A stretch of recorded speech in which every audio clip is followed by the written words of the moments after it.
Saya belajar ilmu hitam itu dari nenek saya, kekuatan-kekuatan setan. Disitulah secara otomatis saya tahu rahasia titik kelemahannya. Bahwa semua kekuatan gaib, kekuatan mistik itu ada kelemahannya. Artinya gaib itu adalah suatu yang rahasia.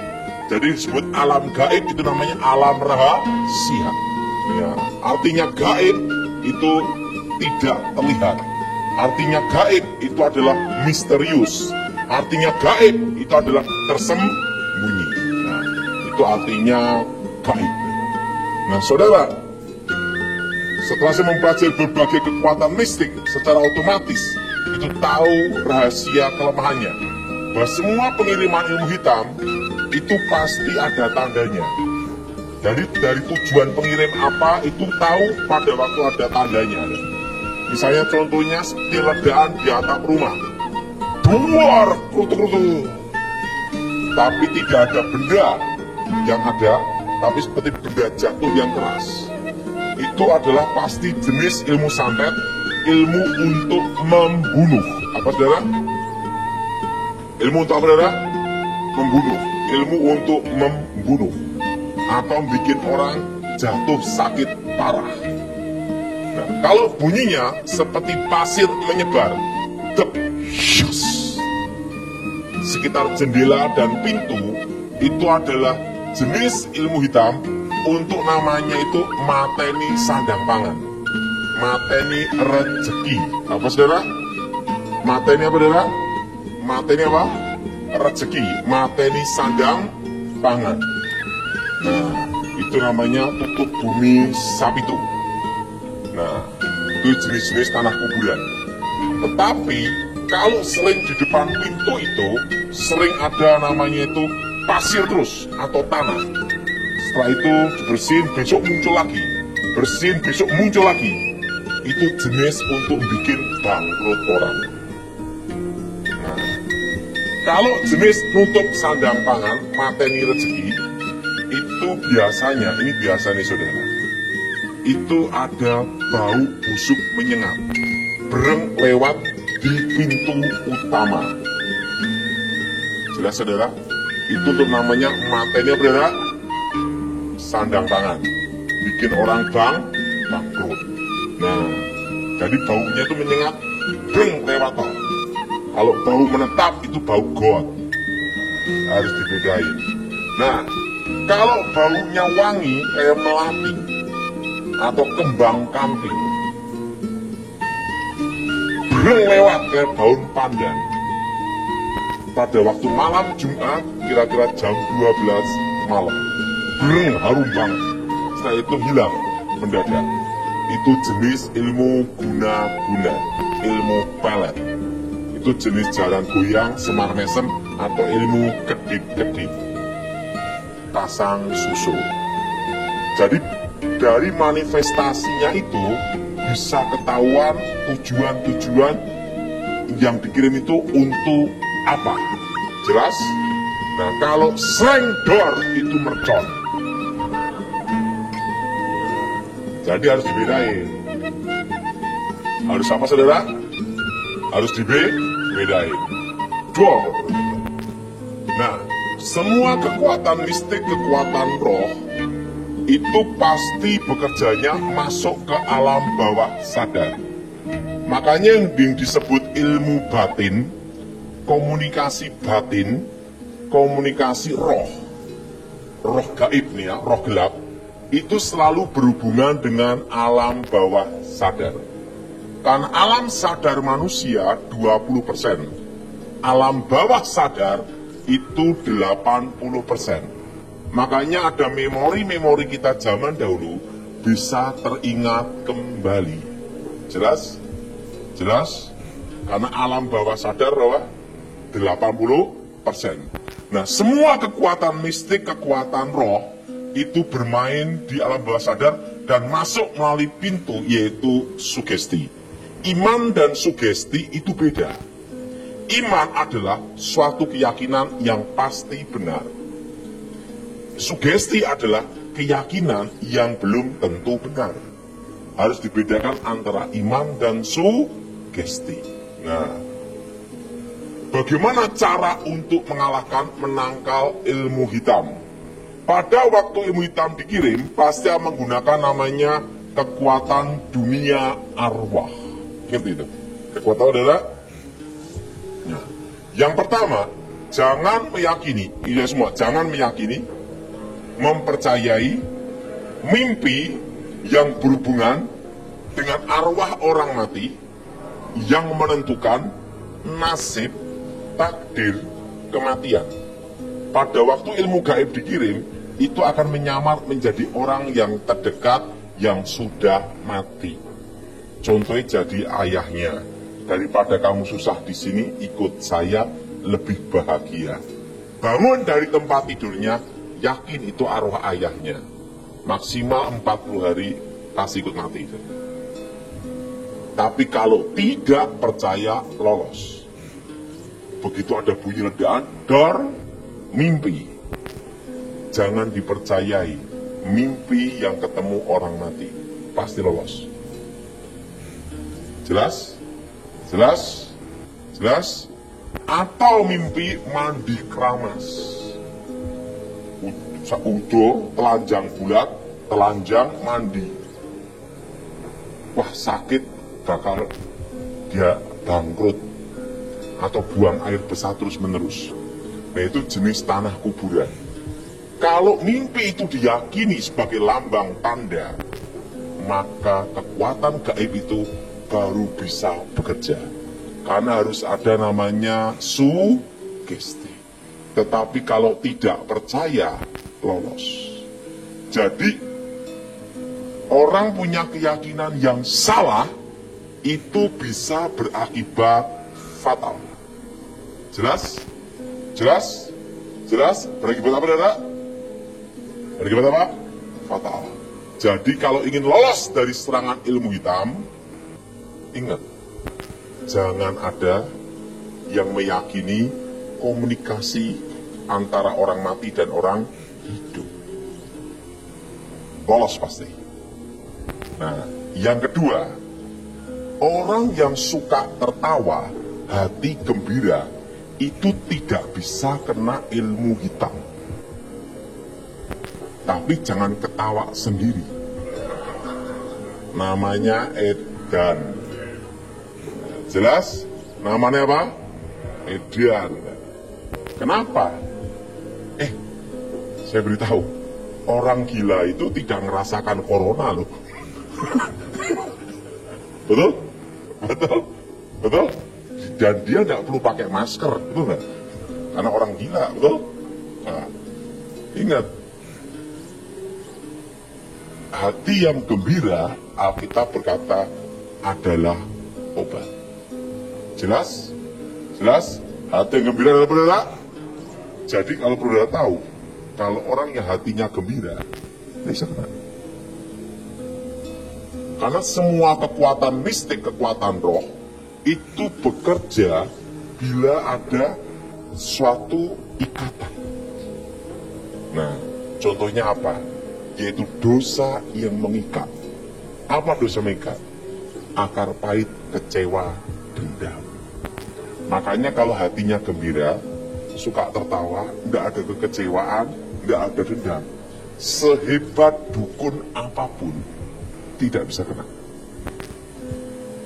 Jelas? Jelas?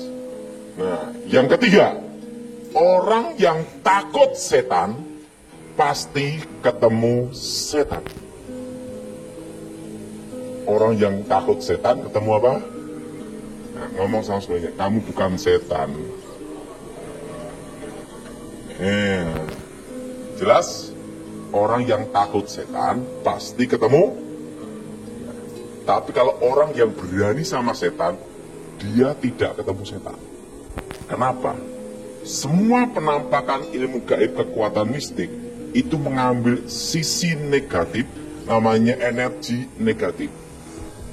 Ketakutan manusia untuk diubah menjadi kekuatan menghantam, kekuatan menyerang, benteng pertahanan. Makanya orang punya ilmu kebal kalau yang nembak takut, semakin kebal. Tapi kalau yang nembak tidak percaya, dor, tembus. Makanya dukun-dukun zaman dulu banyak ketembak londo mati. Kenapa? Londone ora percaya, tidak percaya. Berapa dukun yang mati sama Belanda? Banyak, tidak percaya. Nah, jadi harus dibedakan di sini. Semua kekuatan gaib mengambil sisi energi negatif untuk diubah jadi benteng tanah, kekuatan menyerang, atau masuk ke alam bawah sadar. Nah, zaman Belanda itu namanya ada Antek Company. Antek Company itu orang-orang yang berkhianat, yang berpihak kepada Belanda. Nah, mereka percaya hal gaib, mistik, kekuatan mistik gaib. Nah, pada waktu orang punya ilmu kebal, ditembak mereka, dor, dor, dor, tidak mempan. Kenapa tidak mempan? Karena dari energi negatif mereka diubah menjadi benteng pertahanan. Energi negatif itu termasuk kemarahan. Apa saudara? Nah, Belanda kan tidak percaya ilmu-ilmu gituan. Tembak jedor ya mati. Dah. Makanya zaman dulu banyak tokoh-tokoh dukun-dukun hebat mati ditembak londo. Makanya Belanda itu bertahan 350 tahun. Kenapa? Karena tidak percaya. Lo perhatiin, pusoko-pusoko, jimat macam-macam yang dipuja-puja. Kalau melangkai pusoko bisa muntah darah, delak-delak, stroke. Belanda tidak percaya gitu-gituan. Sama Belanda disita, dibawa ke negara Belanda, dibanting-banting untuk mainan, betul? Kenapa Belanda tidak kena tuah yoni kekuatan pusaka? Karena Londonnya tidak percaya. Semua kekuatan gaib kelemahannya adalah pada waktu, lihat semua, pada waktu yang ada dianggap tidak ada. Jelas? Jelas? Jelas? Nah, orang kalau misalnya dipercaya di pinggir jalan sana ada kepala terbang, orang takut lewat situ, dari energi negatifnya diubah jadi penglihatan. Makanya penampakan setan di seluruh dunia itu menggunakan mitos, budaya, kepercayaan setempat. Jelas? Nah, wujud setan asli sampai sekarang tidak berubah. Tetap malaikat kegelapan. Tetapi dalam penampakannya menggunakan mitos, budaya, kepercayaan setempat. Makanya setan Indonesia modelnya genderuwo kuntilanak, betul? Setan Eropa modelnya lain lagi. Macam-macam modelnya. Ada yang disebut manusia serigala, betul? Kalau di Indonesia harimau, karena tergantung legenda dan mitos. Jelas? Jelas? Nah, bagaimana supaya kita tidak terkena ilmu hitam? Jangan meyakini hal-hal yang berhubungan dengan hal gaib. Jelas? Nah, kenapa orang bisa kena hipnotis gendam? Orang kalau gendam pasti tepuk sini. Tidak mungkin tepuk sini. Kenapa? Karena bagian sini dekat dengan leher. Leher dekat dengan otak kecil. Otak kecil hubungan apa dengan alam bawah. Orang kalau dipukul bagian lehernya pingsan. Nggak percaya, coba sendiri. Nah, kenapa nggak ditepuk sini? Sarape kejauhan. Nah, kelemahan ilmu gendam hipnotis pada waktu tidak direspon. Apa saudara? Respon. Makanya kalau ada orang tiba-tiba sok kenal ini, jangan direspon. Anda mendapat hadiah 1 miliar, ambil aja sendiri. Ditelepon. Nah, begitu ada respon, itu langsung kena. Karena ada apa? Sisi sugesti. Jelas? Jelas? Jadi supaya kita tidak kena, makanya saudara jangan mempercayai hal yang berhubungan dengan gaib. Jelas? Nah, yang keempat, orang pelit paling mudah kena ilmu hitam. Nah, orang pelit paling mudah kena hitam. Nah, sebelum saya bertobat, saya belajar ilmu namanya babi ngepet. Itu salah satu dari tingkatan ilmu. Kalau menguasai ilmu Singolodaya berubah jadi harimau, pasti menguasai ilmu ini. Itu dasar ilmu namanya. Jadi kalau baca mantra jadi babi, nanti ada selokan air, sedot, masuk. Nanti masuk, ada kain hitam, buka, keluar, cek, uang, perak, emas, semua ada. Itu namanya ilmu babi ngepet. Itu pakai tindir, tahu tindir? Minyak teplok itu. Kalau goyang-goyang bahaya, kalau ini aman. Nah, waktu menguasai ilmu itu, saya nyoba gini, guru, ini ilmu ini bisa dipakai semuanya. Wah, ada selokan air pokoknya. Nah, akhirnya saya mikir gimana nyoba kalau ngerampok bank. Langsung ada bank namanya BRI.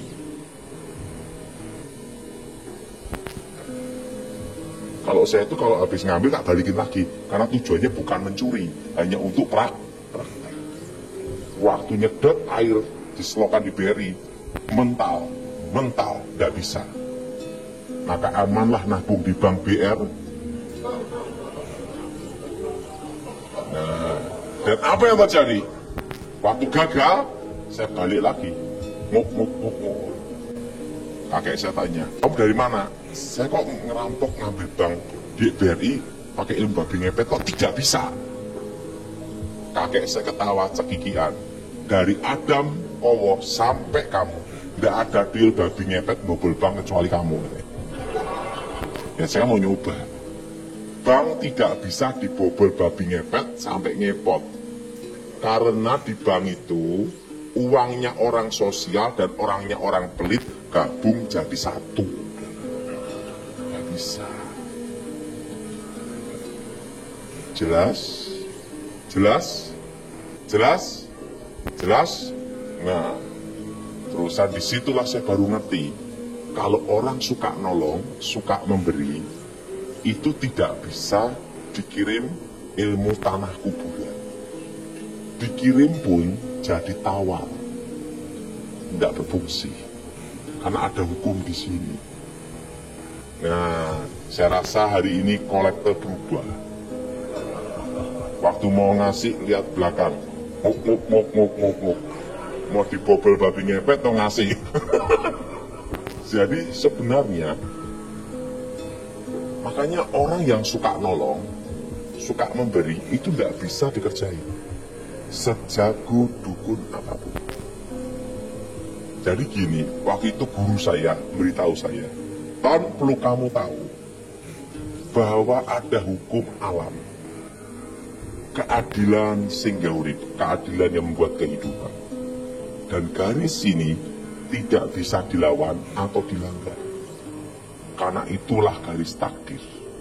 Sejago-jagonya kamu menguasai ilmu apapun, jangan nyoba melawan, melanggar garis itu. Karena semua ilmu hitam, kalau dikirim, gagal, senjata makan tuan. Jelas? Yang berapa? Empat. Yang kelima, orang yang hidup dalam perjinahan, itu paling mudah kena ilmu hitam. Udah perhatiin. Makanya jangan senang iseng-iseng. Rata-rata orang yang terkena guna-guna ilmu pelet, pertama iseng-iseng main perempuan. Setelah iseng-iseng, ada yang gunakan, roh itu masuk, mengikat. Kalau orang tidak iseng main perempuan, itu tidak bisa kena. Karena tidak ada jalan. Karena suatu kekuatan roh masuk, itu harus ada jalan penyebabnya. Makanya kalau orang ngomong, saya kok kena guna-guna ini, wis pasti bandot.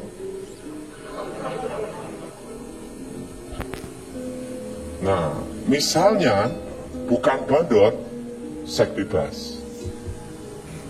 Karena apa? Pada waktu orang hubungan badan, bukan lagi 2 tapi 1. Nah, roh itu masuk. Selama tidak ada celah ini, itu tidak bisa. Jelas? Nah, dosa mengikat berikutnya adalah, ingat adalah, pergi, itu dosa yang mengikat. Nah, orang rokok itu paling mudah kena ilmu hitam. Jadi kalau mau tidak kena ilmu hitam, berhentilah merokok. Kenapa orang rokok itu bisa kena? Dipercaya sebelum saya bertobat, jin setan pri perayangan tercipta dari unsur api. Maka itu neraka itu full api, bukan full AC. Tapi api kegelapan, bukan api Roh Kudus. Nah, api. Untuk mengundang kekuatan mistik, perhatiin, selalu pakai kemenyan. Kalau di Jawa, kemenyan itu unsur apa? Kayu. Dibakar keluar apa? Api asap. Nah, makanya pemanggilan roh itu harus dibakar dulu. Artinya satu unsur. Rokok, tembakau, cengkeh, kayu, dibakar keluar api asap. Satu unsur. Makanya orang rokok itu paling mudah. Makanya kalau orang mau gendam pakai rokok, tiup, sek, masuk kena. Jadi supaya tidak kena ilmu guna-guna, ilmu gaib atau ilmu santet, berhentilah merokok.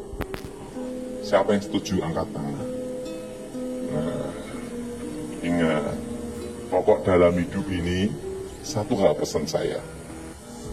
Jangan iseng, karena pada waktu iseng itulah celah itu masuk. Itulah dosa mengikat. Perzinahan, akar pahit kecewa dendam.